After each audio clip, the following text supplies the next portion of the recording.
Welcome to the Charcoal Barbecue Kitchen, where everything is cooked with charcoal. Today we are going to be cooking up everybody's favorite steak, the strip loin steak. And I've got a few tips for you grillers here. So you may want to watch this video to learn a few new things you may not have tried. So first thing I do is notch the fat cap, and I also cross hatch the meat itself a few millimeters in, and this increases the potential for flavor. And you want to cross hatch the meat on both sides. And then we're going to use a rub on the meat, like salt and pepper or a steak rub, or whatever you enjoy using.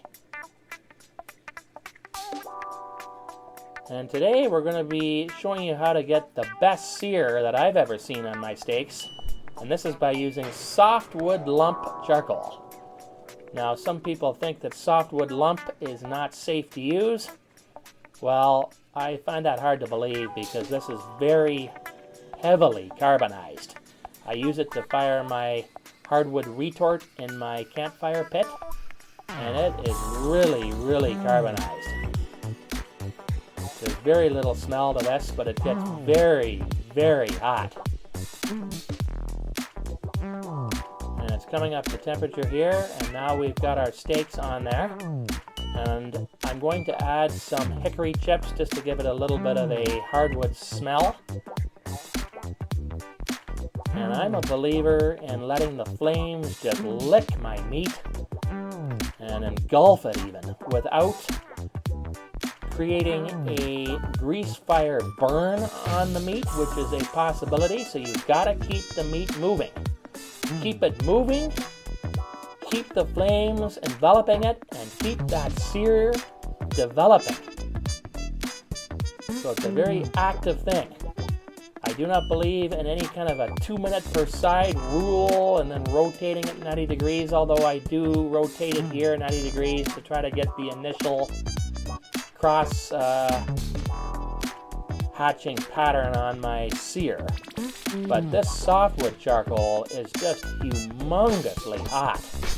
Now this is a technique I use on bone-in steaks, so I got the bone side down to try to cook that side of the steak.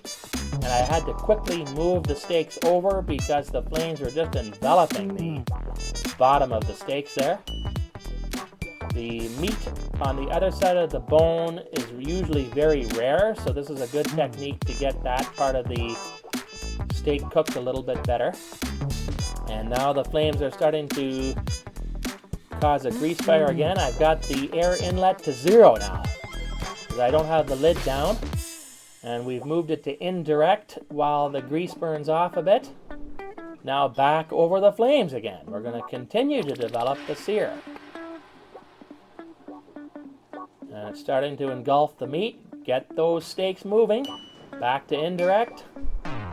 That is a hot fire, folks. Even hotter than a hardwood charcoal fire. And here is the final steak. Look at that crust. That is just unbelievable. There's even a certain cross-hatching apparent, despite the fact that I moved it all over the place. And look at the pink inside. That is just so delicious, folks. It's not overcooked. It's just perfect, medium rare maybe. And look at that delicious pink center. Wow!